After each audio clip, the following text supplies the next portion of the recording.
What happens instead of being in a wilderness, you find yourself in a spot like this, where you're at home and you need to stay there?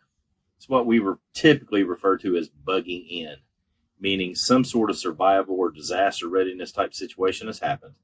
And instead of leaving or being gone somewhere, you actually have to stay in your home. Sounds familiar to our current times, doesn't it? So the pandemic of 2020 is a perfect example of that type of situation, where you need to have all the supplies that you may need in your home. Therefore, when all the rush starts happening and people start going to the grocery stores and hoarding stuff and grabbing stuff and getting in arguments and fighting, you've got everything taken care of. So let's talk about the most important things that we need to be considering for bugging in. The most important topic as it relates to bugging in is hygiene and keeping yourself clean. Again, with our current situation of the pandemic of 2020, that's not been a major problem, simply because we still have electric and we still have water. So what I want to do is break this down into a short-term look at hygiene and a long-term look at hygiene as well. One of the best things to have and keep on hand in a short-term situation are some sort of wipes. Obviously, you have wipes for a baby if you have a baby, but you can get wipes that are sanitation wipes, just body wipes that you can utilize on a daily basis too. Think about it. If you don't have any water, something such as a wipe is really going to keep body odor down and help you stay as clean as you possibly can without a whole lot of water need. Secondly, and everybody I think really understands this now, we've been talking about this for years, is the need to have masks. Depending upon what the situation is and what is out there, whether it's a biological contaminant that's in the air or there's a virus like there is now, whether there's a lot of particles in the air due to fires or something of that nature, masks are an invaluable resource to have in your kit. So if you don't have those, I'm sure you probably have already fixed that now, but at least go ahead and find some as soon as they are available so that you have them for the future. Again, there's a multiple number of situations that could occur where you could use a mask. Think about 9/11 and all the debris that was in the air there. Those are all situations where a mask became very, very important and a functional piece of equipment to have. Now, hand sanitizer is another one that I think everybody understands the importance of now. This actually is one of 3 bottles of hand sanitizer that we set aside several years ago for just such a situation. So this is one of those things, when hand sanitizer becomes available, you should go ahead and stock some as best you can. Again, hoarding is not the best way to do this in the middle of a pandemic or in the middle of a disaster. It's better to go ahead and get supplies before you need them so that you have them at the ready when you do. Now, a long-term situation is going to require some bleach. And when I say a long-term situation, what I'm referring to is a situation where you don't have any access to water or electricity. You've got water. We've talked about water in a number of ways. We'll talk about it some more in just a moment. But you have to have something that's going to clean a large amount of water.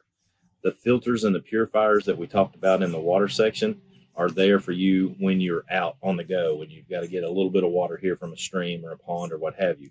But here where you're bugging in, where you're going to need excessive amounts of water, you're going to need some bleach. And when you get bleach, it's very important you get a certain kind. You want to get pure bleach. Concentrated is even better. Don't get scented bleach because that is a problem. So here are some quick recommendations for you. If you're going to make water that's going to be utilized for drinking, you want to utilize 1 to 2 drops of bleach in a quart of water. So if you have a water bottle, that's all you're going to need. And do not think that more is better. If you use more than a couple of drops, you're going to start having problems with organ failure. If you want to utilize bleach in a 5-gallon bucket of water, for example, then you're going to use 1 teaspoon of bleach for every 5 gallons of water. That's going to be plenty to purify anything that's in that particular bucket of water. Now, the simplest way to make a good disinfectant solution is to utilize 1/3 cup of bleach in a gallon of water. Then if you have spray bottles, you can put in a spray bottle, spray down surfaces, spray down your hands, spray down plates, whatever it is that you think is unhygienic, and that'll help clean any bacterial contaminants that are on those surfaces. Now, The key here is to make sure that you at least let that air dry. If you have stores of water that you can utilize to rinse, then yeah, you can utilize that for rinse. But at the very least, you want to make sure that bleach has an opportunity to dry so that you don't ingest any of that bleach. Now, the next thing that we need to take a look at that's very important is hygiene as it relates to toilet use. So what we're going to do is we're going to go inside the house, talk about a few things, and then we're also going to show you how to build a latrine in your backyard to keep it as hygienic as possible.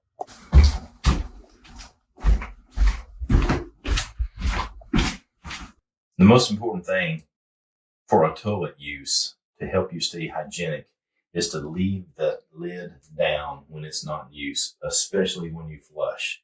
Whenever you flush a commode or a toilet, a lot of small particles get into the air and it's easy for you to breathe those in, and that can cause a problem. Again, that's daily life. Now, as far as a pandemic or a situation where we're bugging in, you do not have to have water supply into your home to be able to utilize water in the back of the toilet. If you have access to water outside your home, even if it's pond water or you've collected water on a guttering system, you can use a bucket, fill up the back of your toilet, and everything's still going to flush. So even if the water supply is down, electric's down, then just realize you can put water in here and still flush your toilet. Now let's talk about 3 different things that you can do in a backyard so that you can get rid of human waste and be as hygienic as possible in a long-term situation. First off, dig a hole. Dig a hole that's about 8 inches deep, minimum. Put your human waste into it and then cover it up.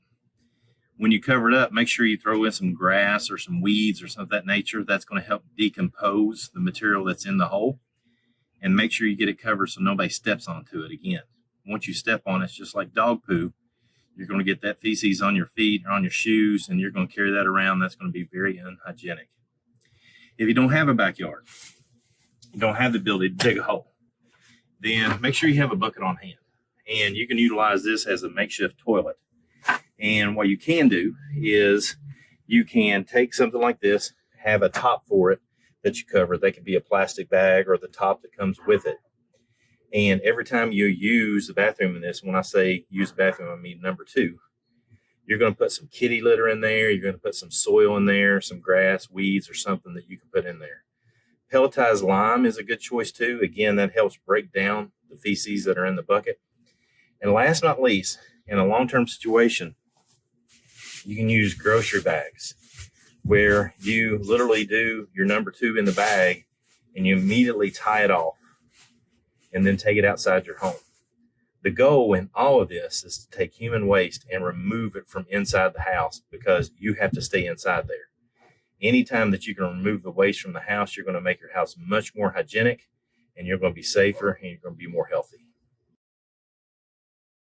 Hey, radios is a really important topic because oftentimes your cell phones might go down. Now, one of the things that's really important to know in modern times is most first responders utilize cell phones quite a bit too.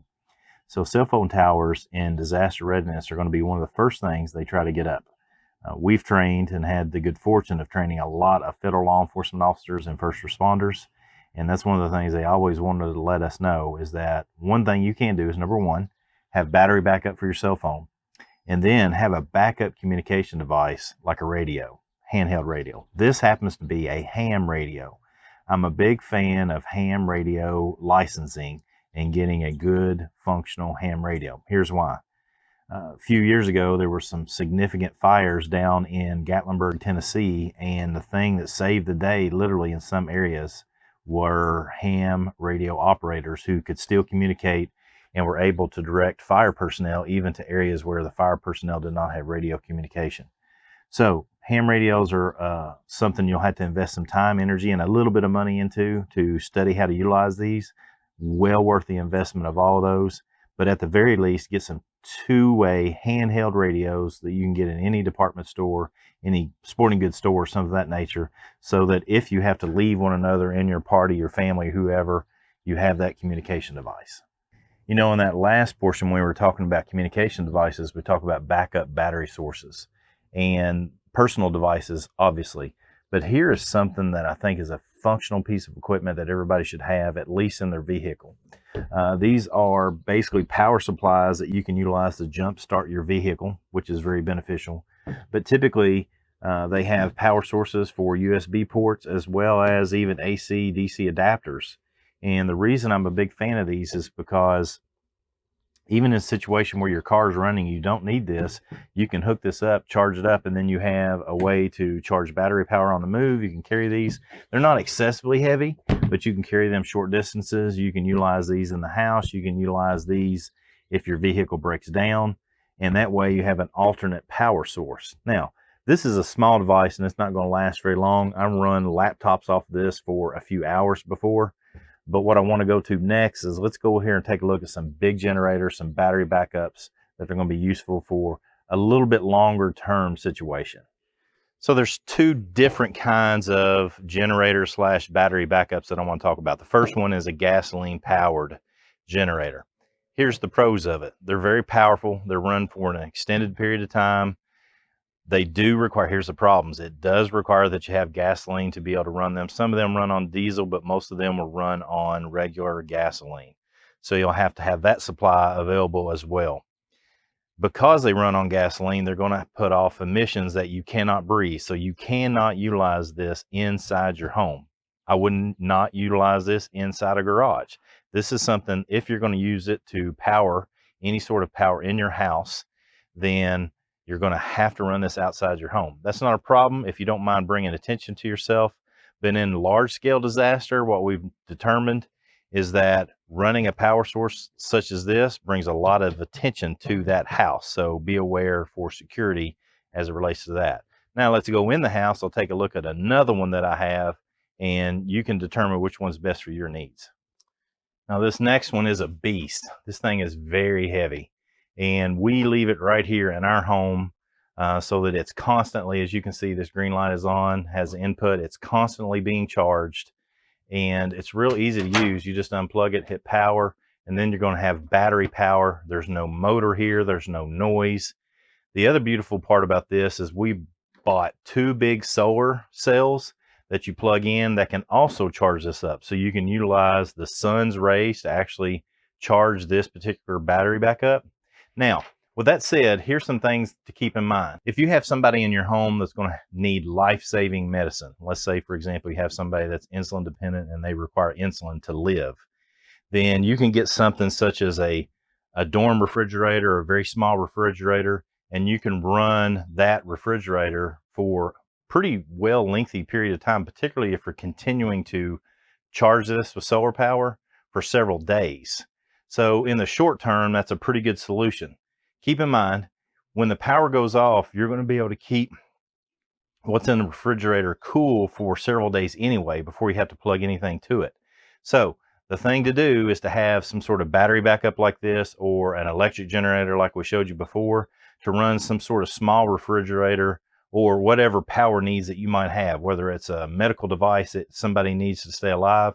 That way you have this available to you and you can keep them alive just with battery or gasoline backup. Now this should go without saying, but fire alarms are invaluable. When I say fire alarms, if you have those that are attached to the electric system, then you definitely want to have those that have battery backup as well. And here's the big thing about fire. If there's a fire in your home, everybody in your home needs to know how to get outside. That includes your small children. If you're going to go get them, you should have them in a portion of your home where you can get to them no matter where the fire is, meaning you should have them close to you. When and if they get out of the house on their own, you need to have a meeting spot. So let's go outside and talk about that. Hey, so as far as getting your family out of the house, once they're out of the house, they need to have a central location that they know and you know everybody's going to go to. So when they exit the house, my recommendation is you have a friendly neighbor. The way you get a friendly neighbor is you're a friendly neighbor. So find that neighbor that you know that you get along with and tell your family, hey, that's where we're going to meet in the midst of danger. We're going to go to their front yard or their backyard or wherever. That way, everybody knows where to meet. And if somebody doesn't show up, you know that something needs to be done. You can tell first responders, you can take care of the situation as best as you can. And at the same time, when first responders show up, you're out of their way, they can get to work and do what they need to do. So with that said, this has been lesson 5 of Vital Survival. Come on, join in. Let's learn together.